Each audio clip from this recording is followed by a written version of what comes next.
Terima kasih untuk hari ini yang sudah ikuti ibadah Zoom. Mungkin saya mau kenalan dulu ini. Oppo A1. Dengan Bapak siapa? Mungkin mic-nya bisa dibuka dulu sebentar. Oppo A1K. Dengan mohon maaf, dengan Bapak siapa? Silakan mic-nya dibuka, Pak. Ya, Halo. dengan Bapak siapa? Shalom, Pak. Dengan Shalom. Ya. Dengan Pak Dean Sihaluhu. Dengan siapa? Dean Sihaluhu. Oh, sehat selalu. Mohon maaf, Bapak dari mana kalau saya boleh tahu? Dari Lampung Timur. Oke, selamat bergabung ya Pak. Tuhan Yesus memberkati. Ya. Terima kasih. Tuhan. Ya. Ya. Terima kasih untuk semuanya yang sudah hadir. Sekarang kita akan langsung masuk sama firman. Hari ini kita sama-sama belajar firman. Apa yang ingin Tuhan mau katakan buat kita. Hari ini apa yang dipesan Tuhan untuk kita hari ini juga. Ayo kita sama langsung belajar. Di Lukas 1 ayat 5 sampai 24. Saya mau bercerita dulu ya. Kita tahu Zakaria Elizabeth ini hidup yang luar biasa, hidup yang benar di hadapan Tuhan. Seperti di ayat 6 yang dikatakan keduanya hidup benar di hadapan Allah menurut segala perintah dan ketetapan Tuhan tidak bercacat. Tapi mereka tidak punya anak. Padahal mereka ini seorang imam yang melayani pekerjaan Tuhan. Mereka membakar ukupan untuk Tuhan. Tapi mereka mengalami apa yang namanya mereka tidak punya anak.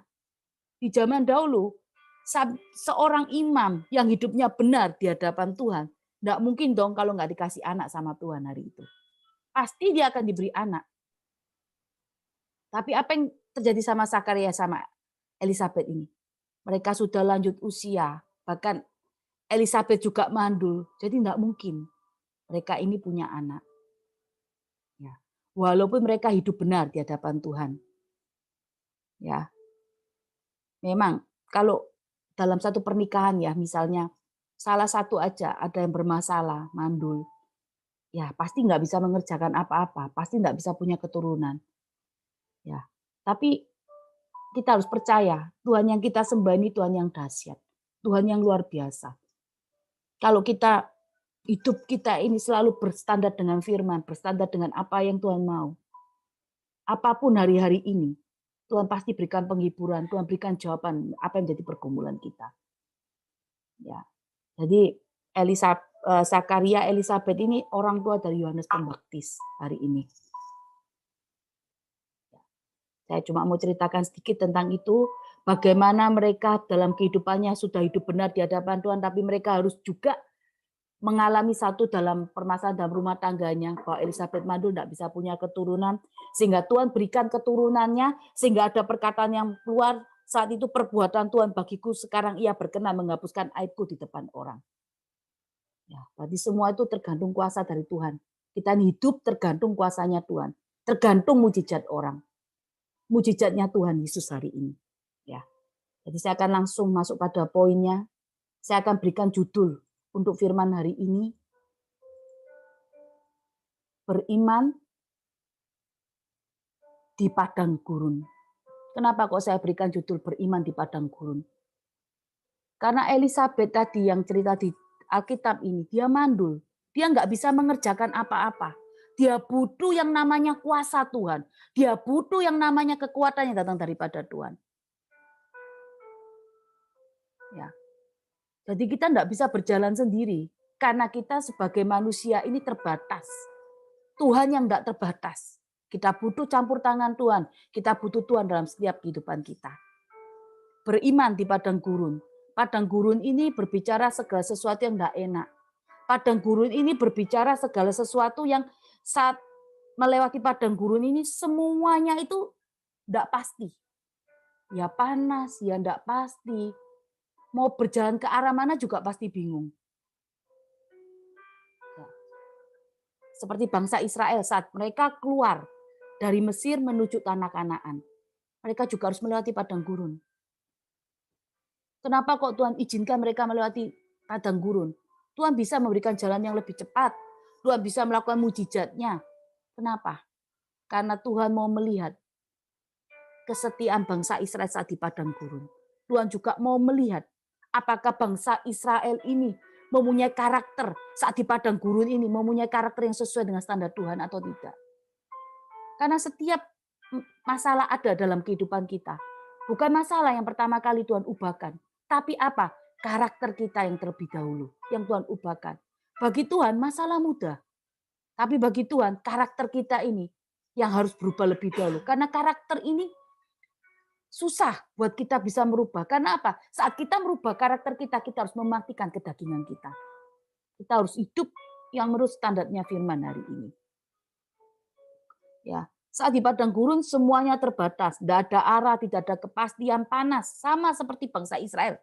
Saat keluar melewati padang gurun, mereka harus berjalan selama seharusnya 40 hari jadi 40 tahun. Karena apa? Karena mereka mengeluh, karena mereka bersungut-sungut. Tapi lihat penyertaan Tuhan selama 40 tahun. Sepatu yang mereka pakai tidak rusak. Bahkan baju mereka juga tidak ada yang rusak. Tidak tertulis semua di Alkitab itu. Mereka hidup dengan penyertaan Tuhan. Tiang awan, tiang api menyertai mereka. Tapi mereka tetap mengeluh. Padahal kerjaan mereka apa yang di padang gurun? Mereka cuma tidur, makan, korban bakaran, korban persembahan. Itu aja yang mereka kerjakan. Tapi semua itu yang mereka kerjakan itu untuk menyenangkan Tuhan. Sebetulnya membuat mereka, karakter mereka tidak jadi baik. Karena apa? Mereka tidak sabar. Mereka ingin cepat masuk tanah Kanaan. Mereka mempunyai sifat yang serakah. Karena apa? Karena saat di padang gurun inilah karakter asli kita ini semuanya terlihat. Apakah kita cukup sabar? Apakah kita tidak marahan? Atau kita sudah tidak mengeluh? Apa kita masih bisa mengucap syukur yang lebih banyak? Banyak orang Kristen yang berharap mujizat Tuhan hari ini. Mintanya instan, tapi tidak mau prosesnya. Kalau sudah di padang gurun teriak-teriak, Tuhan apa dosaku? Apa salahku?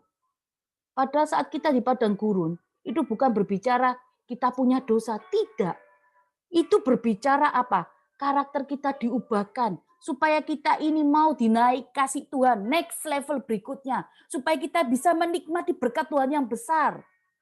Diangkat sama Tuhan. Tapi cara pandang kita apa hari ini? Kalau kita di padang gurun, Tuhan izinkan kita punya dosa apa ini? Sehingga kita harus ditaruh di padang gurun. Padahal di padang gurun ini, kita akan banyak melihat mujizat Tuhan. Penyertaan Tuhan itu selalu ada. Karena mujizat tidak pernah terjadi di zona yang nyaman. Kalau kita cuma di zona nyaman, mujizat kita tidak akan pernah melihat mujizat. Karena apa? Saat di zona aman, nyaman, kita ini mengandalkan kuat gagah kita. Kita mengandalkan apa yang kita punya. Bukankah hari-hari ini kita juga sama seperti itu? Kita mengandalkan apa yang kita punya. Uang, kedudukan, jabatan, kekuasaan, itu yang kita andalkan. Tapi saat di padang gurun, jabatan kita, waktu bangsa Israel ya saat di padang gurun, pekerjaan mereka, keuangan mereka, semuanya itu tidak menjamin apapun. Sekarang kalau di padang gurun sesungguhnya, kalau kita punya uang, kita mau beli apa di sana? Di sana loh udah ada orang jualan. Kalau kita punya kekuasaan terus di padang gurun, kekuasaan kita mau bikin apa di padang gurun? Bisa apa kita di sana? Enggak bisa apa-apa. Yang bisa melakukan sesuatu yang besar saat kita berjalan bersama Tuhan. Karena apa? Tuhan yang menyertai perkenanan Tuhan yang ada dalam kehidupan kita. Di padang gurun, itu tempat di mana iman kita juga diuji. Mau nggak kita percaya sama Tuhan? Beriman sungguh-sungguh sama Tuhan, bukan hanya di mulut, bukan hanya di perkataan. Beriman sungguh-sungguh dengan Tuhan ini berarti menyerahkan kehidupan kita total sama Tuhan. Apapun yang mau Tuhan kerjakan buat kita hari-hari ini yang tidak baik, kita harus tetap percaya. Kita harus pegang satu firman dari firman Alkitab. Rancangan Tuhan bukan rancangan kecelakaan, tapi rancangan Tuhan damai sejahtera untuk kita semuanya. Ya. di mana karakter kita diubahkan di padang gurun. Kalau hari ini kita semua di tempat ini mungkin ada yang doanya belum dijawab, ada pergumulannya yang belum diselesaikan. Itu semua Tuhan izinkan untuk merubah karakter kita, merubah cara pandang kita, merubah iman kita yang benar. Karena kita ini orang Kristen seringkali beriman tidak benar sama Tuhan Yesus. Datang karena berkatnya, datang karena butuh kesembuhannya, datang sama Tuhan Yesus karena bertransaksi seperti pedagang, sekali lagi saya mau katakan, seperti pengusaha. Kalau kamu Tuhan saya mau ikut kamu Tuhan, asal kamu kasih saya keuntungan. Keuntungan apa? Jabatan, kekuasaan. Itu yang diminta manusia dunia. Seperti kesaksian yang tadi saya mau katakan. Pernah nggak kita mensyukuri kalau hari ini kita masih bisa bernapas, kesehatan kita masih bisa berkumpul sama anak-anak, suami, selama musim pandemi ini, selama pandemi ini hampir setahun, lebih setahun ini. Apa pernah kita bersyukur Tuhan masih pelihara kita? Walaupun semua itu hampir terbatas, atau ya kira-kira serba tipis semuanya. Tapi bukankah Tuhan sudah menyediakan apa menjadi kebutuhan kita? Pandemi ini terjadi. Tuhan ini semua Tuhan punya rencana supaya kita apa? Supaya kita stop dari segala kesibukan kita. Datang mulai memperhatikan anak-anak kita. Mungkin hari ini ada yang sebagian sudah kerja di rumah, mulai memperhatikan anak-anak. Kalau dengan tidak adanya pandemi ini, mungkin banyak orang yang sudah jauh daripada Tuhan. Mungkin dengan pandemi ini, banyak keluarga-keluarga yang dipulihkan. Banyak kemenangan-kemenangan terjadi atas keluarga. Kita harus bersyukur, kita ambil positifnya. Jangan hanya berpikir apa yang menjadi keinginan kita, apa yang menjadi hawa nafsu kita hari ini. Ya, saya akan langsung masuk poin. Beriman di padang gurun. Poin pertama yang saya akan bagikan, bersyukur di setiap keadaan. Kita akan buka dulu di Ibrani 13 ayat 5. Apa yang Tuhan mau katakan di Ibrani 13 ayat 5. Janganlah kamu menjadi hamba Tuhan. Janganlah kamu menjadi hamba uang. Dan cukupkanlah dirimu dengan apa yang ada padamu. Karena Allah telah berfirman, aku sekali-kali tidak akan membiarkan engkau. Dan aku sekali-kali tidak akan meninggalkan engkau. Tuhan tahu, seberapa kita ini punya uang, kita tidak pernah merasa cukup. Kita selalu tidak puas dengan apa yang sudah diberikan. Diberikan banyak juga masih komplain, masih punya serakah, masih punya ambisi, kepingin dunia ini dimiliki. Tuhan sudah katakan melalui firman-Nya, Ibrani 13 ayat 5. Jangan kamu menjadi hamba uang. Sekali-sekali Tuhan tidak pernah membiarkan kita. Apalagi kita ini kalau jalan dengan firman. Kalau kita standar kita ini kebenaran firman. Tuhan tidak akan pernah membiarkan kita. Bersyukur dalam setiap keadaan. Jangan berjalan dengan keinginan kita. Cukupkan apa yang ada padamu hari ini. Kalau hari ini berkat cuma datangnya segini, ucapkan terima kasih. Kita paling susah mengucap terima kasih, bersyukur ini paling susah. Karena kita masih manusia yang masih memiliki apa? Serakah, ambisi. Bila perlu orang lain tidak usah dapat berkat kita semua. Berkatnya buat kita semua. Bila perlu dunia ini kita semua, kita jadi pemilih yang lain kontrak bayar sama kita. Kalau kita mengikuti apa yang menjadi keinginan hati, keinginan mata, kita nggak akan pernah bisa mengucap syukur di dalam setiap keadaan kita. Padahal kesehatan yang Tuhan sudah berikan hari ini, semua itu juga berkat yang luar biasa. Kalau hari ini saudara diberkati dengan uang yang banyak, tiba-tiba kesehatan saudara terganggu. Apa saudara bisa menikmati hidup?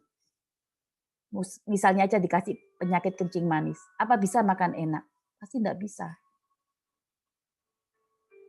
Dalam hal yang kecil kita harus bersyukur. Kalau kita dalam hal yang kecil saja tidak tahu bersyukur, kita pasti kerjaan kita setiap hari pasti ngomel dan mengeluh. Sama seperti bangsa Israel saat di padang gurun. Mereka dipelihara loh sama Tuhan. Mereka diberikan air saat mereka butuh. Mereka diberikan makan burung, puyuh. Mereka diberikan apa yang segala menjadi kebutuhan mereka, tapi mereka tidak pernah merasakan bersyukur. Mereka tidak pernah merasa Tuhan itu baik buat mereka. Sampai mereka katakan, kalau kita mau mati, lebih baik kita mati di Mesir. Ngapain kamu bikin kuburan di padang gurun? Itu yang mereka katakan sama Musa waktu itu di firman. Intinya yang saya katakan ini. Jangan melihat keadaan sekali lagi. Ayo, sekarang bagaimana caranya kita ini harus bersyukur, menerima setiap keadaan kita. Tanpa mengeluh. Saat kita hidup kita ini banyak bersyukur, banyak mengucap terima kasih sama Tuhan, damai sejahtera itu ada dalam kehidupan kita.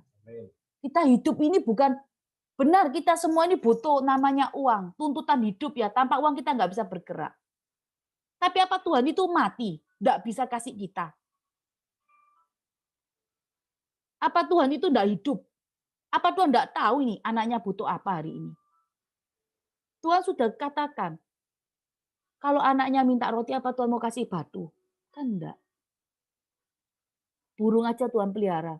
Apalagi kita yang diciptakan serupa segambar dengan Tuhan. Jangan penuhi kehidupan kita dengan persungutan. Ayo mengucap syukur dalam setiap keadaan. Poin kedua, yang saya akan langsung bagikan. Jangan batasi Tuhan dengan pemikiran kita. Lukas 1 ayat 37. Yang kita sebentar buka. Lukas 1 ayat 37. Tuhan katakan, sebab bagi Allah tak ada yang mustahil. Sebab bagi Allah tidak ada yang mustahil. Sama seperti tadi Zakaria, dia nggak percaya juga, setengah percaya setengah tidak. Dia merasa apa? Nggak mungkin Elizabeth bisa mengandung. Elizabeth itu mandul. Dia katakan nggak mungkin toh. Secara manusia kita nggak mungkin bisa punya anak kalau kita mandul. Medis aja sudah angkat tangan kok. Nggak ada obatnya. Tapi apa yang Tuhan kerjakan sama Elizabeth sama Zakaria? Sesuatu yang nggak mungkin jadi mungkin. Sesuatu yang nggak ada jadi ada. Semua itu Tuhan punya kuasa. Karena apa? Kita ini makhluk ciptaannya. Kita ini diciptakan serupa segambar. Tuhan tahu organ tubuh mana yang hari ini bisa kita mengalami satu penyakit, kita mengalami nggak bisa punya anak. Organ tubuh mana yang bermasalah? Tuhan bisa gantikan organ tubuh kita ini yang bermasalah dengan organ tubuh yang baru. Tuhan banyak memberikan janji buat kita hari ini. Tapi apa yang membatalkan janji Tuhan dalam kehidupan kita? Apa yang membatalkan mujizat Tuhan di dalam kehidupan kita?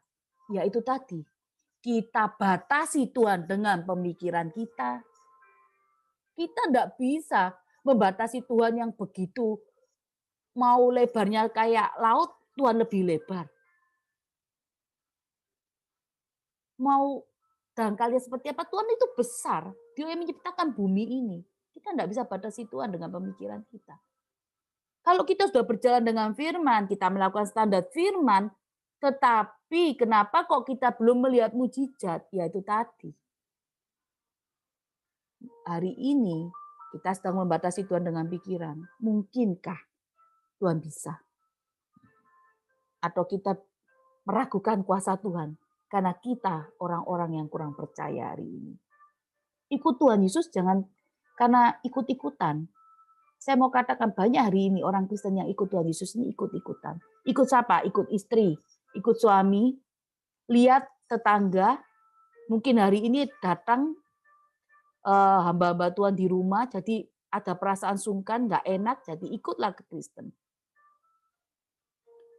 Ya, kalau hari ini kita putuskan ikut Kristen ini hanya cuma ya ikut-ikutan, kita nggak akan pernah lihat mujizatnya. Ikut Kristen ini, ikut Tuhan Yesus ini harus mengalami firman-Nya, harus mendengarkan suaranya. Nah, kalau saudara tidak mendengarkan suara Tuhan hari ini melalui firman, saudara tidak menjumpai Tuhan Yesus melalui firman-Nya, nah saudara mau berjalan pakai apa hari ini? Tuhan Yesus itu di dalam firman-Nya, Alkitab ini seperti kompas seperti kita. Seperti apa? Kompas, penunjuk jalan untuk kita setiap hari. Siapa yang setiap hari tidak ada masalah? Semua banyak masalah. Siapa yang tidak punya pergumulan? Semua banyak pergumulan. Tapi pernahkah dalam setiap permasalahan kita ini kita selalu keluar lebih dari pemenang, lebih dari pemenang, lebih dari pemenang? Ya. Sayang sekali saudara, kalau hari ini saudara sudah baca firman, ikut di Faithful hampir setahun, sudah baca firman satu lama, satu baru, satu lama, satu, tapi hidup tidak berkemenangan. Sayang sekali. Kenapa kok saya katakan sayang? Lalu di kita ini, apa yang diajarkan di Faithful ini, yang tidak diajarkan di gereja kok. Mendengar sendiri suara Tuhan Yesus. Melalui firman, kembali sama firman. Kalau hari ini ada yang mau belajar setiap pagi tiba-tiba, berapa orang memang di Faithful umum ini mulai belajar firman. Setiap pagi ada yang mesti WA saya ngomong soal firman. Dia bertanya dan ada jawaban, terus saya harus membetulkan. Kadang ada yang salah, kadang ada yang harus saya betulkan, ada yang sudah benar. Semua itu belajar. Semua ini proses belajar. Membiasakan suara Tuhan. Karena selama ini, yang kalau kita berjalan dalam kehidupan kita, kita selalu mendengarkan suara hati. Suara siapa lagi? Suara teman. Suara siapa lagi? Suara sahabat. Kita tidak pernah dengar suara Tuhan. Jadi kita melakukan semua dengan cara pandang kita sendiri hari ini.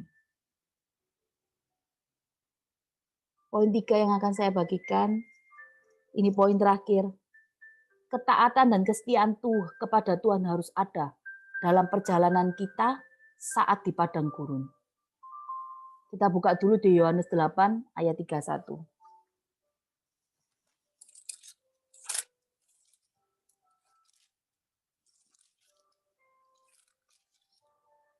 Yohanes 8 ayat 31. Jikalau kamu, maka katanya kepada orang Yahudi yang percaya pada, jikalau kamu tetap di dalam firman-Ku, kamu benar-benar adalah murid-Ku. Dan kamu akan mengetahui tiga-duanya, kebenaran dan kebenaran itu akan memerdekakan kamu. Maaf tadi kurang ayat 32-nya.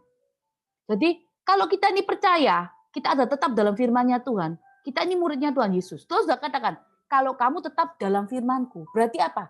Taat sama firman-Nya, setia sama firman-Nya. Lewat firman, Tuhan Yesus mengajak kita selalu setia terhadap firman-Nya dan taat kepada Tuhan. Taat pada setiap apa yang menjadi perintah Tuhan hari ini. Kalau kita tidak ada ketaatan, kita tidak ada kesetiaan sama Tuhan saat perjalanan kita di padang gurun, kita nggak akan bisa tahu kemana langkah kaki kita. Kita akan berputar-putar di padang gurun terus, masalah itu terus, kita nggak akan pernah bisa keluar lebih dari pemenang. Orang sudah sampai garis finish, kita masih ya dari garis awal itu mau lari itu cuma sedikit. Ya, ayo bersyukur di setiap keadaan. Ini harus kita kerjakan. Mau berkat kecil, berkat besar, kita bersyukur. Kita bisa bernapas, kita bersyukur. Hari ini yang kita dalam masa pandemi ini, kita tidak pernah kena COVID, kita dikasih sehat, kita bersyukur. Kita bersyukur dengan keadaan kita. Ya, jangan batasi Tuhan dengan pemikiran kita hari ini. Kalau kita mau lihat mujizatnya Tuhan, kita sudah bersyukur. Tuhan, aku sudah bersyukur, terima kasih Tuhan. Terus kita sudah taat dan setia melakukan firman. Tetapi batasi kuasa Tuhan dengan pemikiran kita. Ya nggak bisa keluar kita di padang gurun kita. Tuhan nggak perlu dibatasi. Jangan batasi Tuhan dengan pikiran kita. Pemikiran kita. Karena Tuhan yang kita sembah ini Tuhan yang hidup. Tuhan yang sanggup melakukan sesuatu yang luar biasa. Mungkin hari ini ada yang belum melihat pemulihan keluarga.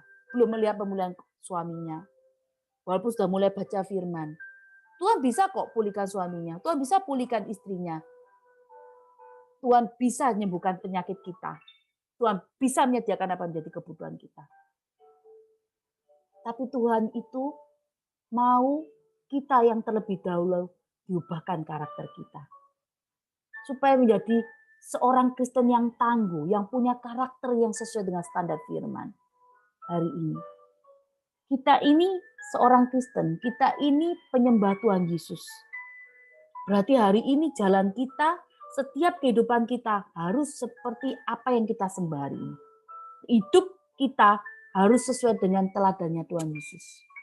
Kalau hari ini hidup kita nggak sesuai teladannya Tuhan Yesus, lah terus kita baca firman itu loh, kita nemui siapa? Kalau hari ini saudara baca firman, hari ini belum ada perubahan karakter. Saya cuma mau tanya, lah di firman itu saudara nemui siapa? Ya. Bersyukur di setiap keadaan, jangan batasi Tuhan dengan pemikiran kita. Ketaatan melakukan firman. Bagi saudara yang sudah terbiasa baca firman, sudah mulai bertanya, ingat, saat pertanyaan itu dikerjakan, saat ditanyakan sama Tuhan, harus ada ketaatan. Harus ada kesetiaan. Walaupun jawabannya Tuhan tidak enak, kita harus tetap mengerjakan. Kenapa kok harus dikerjakan? Satu, karena cara pandang kita sama Tuhan beda. Kalau firman saat kita bilang, Tuhan boleh nggak saya beli ini? Ternyata Tuhan bilang, tidak. Berarti Tuhan ini sedang melihat di depan. Apa yang di depan? Kalau kita melanggar, ada sesuatu di depan. Kalau Tuhan katakan tidak. Ketaatan dan kesetiaan dalam perjalanan kita di padang gurun ini harus kita kerjakan. Jadi saya cuma mau kasih sedikit ya. Saya juga seringkali bertanya sama firman kalau saya punya masalah atau sesuatu yang saya tanya sama Tuhan, gimana langkah saya. Tapi kalau misalnya saya tidak siap dengan pertanyaan itu, lebih baik saya nggak tanya. Nah, kalau sudah saya tanya, terus tiba-tiba Tuhan bilang, iya, kerjakan. Wah, saya juga harus nggak enak di porsi saya. Ya kan? Saya juga masih mengerjakan yang segala sesuatunya ini juga mematikan daging saya. Saya memang dipakai Tuhan, saya memang melayani di PD Faithful. Tapi saya juga bukan manusia yang sempurna sekali lagi. Saya bukan manusia yang sempurna yang saya bisa seperti Tuhan Yesus. Enggak, saya juga harus belajar. Saya punya padang gurun sendiri juga yang harus membentuk karakter saya jadi serupa segambar dengan Tuhan. Hari ini saya juga mengalami banyak hal, tapi saya juga harus mengucap syukur. Kadang apa yang kita harapkan ini tidak sesuai dengan pandangan kita hari ini. Kok harus mengalami ini ya Tuhan, kok harus mengalami itu. Ya kita harus bersyukur. Mana tahu, dalam pengucapan syukur kita akan melihat mujizat. Seharusnya masalah itu cepat selesai, karena kita mengeluh akhirnya masalah itu tidak selesai. Mengucaplah syukur. Besar kecil, apa yang Tuhan sudah kerjakan, mengucap syukur. Kenapa kok saya katakan mengucap syukur? Karena Tuhan ingat sama kita. Walaupun kecil itu loh, Tuhan ingat, mengucap syukur. Ya, jangan batasi Tuhan. Kuasa Tuhan dengan apapun hari ini. Kerjakan maksimal, semuanya kerjakan maksimal. Ya, ketaatan kesetiaan harus ada buat kita semua hari ini. Ya, hanya itu aja yang saya sampaikan. Kita sama-sama berdoa sebelum kita masuk pujian penyembahan. Tuhan, kami bersyukur Tuhan. Kami percaya hidup kami hanya mengandalkan Engkau. Kami mau punya iman saat kami berjalan di padang gurun kami sendiri-sendiri. Kami percaya Tuhan saat kami pun selalu pengucap syukur, saat kami juga tidak membatasi apapun yang mau kau kerjakan di padang gurun itu, kami akan melihat mujizat. Bahkan ketaatan kesetiaan kami Tuhan mengiring Engkau sampai di padang gurun, Kau akan membawa kami Tuhan sampai pada tanah Kanaan yang limpah susu dan madu. Akan ada hidup yang penuh kelimpahan. Akan ada hidup yang penuh kemenangan hari ini Tuhan. Kami percaya walaupun kami tidak melihat, tapi kami percaya Tuhan, hidup kami bukan karena melihat. Hidup kami hanya karena percaya pada Engkau. Karena kami percaya Tuhan Yesus, Engkau pegang kendali atas setiap kehidupan kami. Kami percaya Tuhan, tidak ada sehelai rambut kami pun yang akan terjatuh. Kami percaya Engkau Allah yang akan membuat segala sesuatunya yang indah. Setiap firman yang ditabur, kami percaya tidak akan kembali sia-sia. Kami akan taruh hati kami di dalam hati kami yang paling dalam. Terima kasih Tuhan Yesus, terima kasih. Setiap doa kami alaskan di dalam nama-Mu Tuhan Yesus. Haleluya. Amin.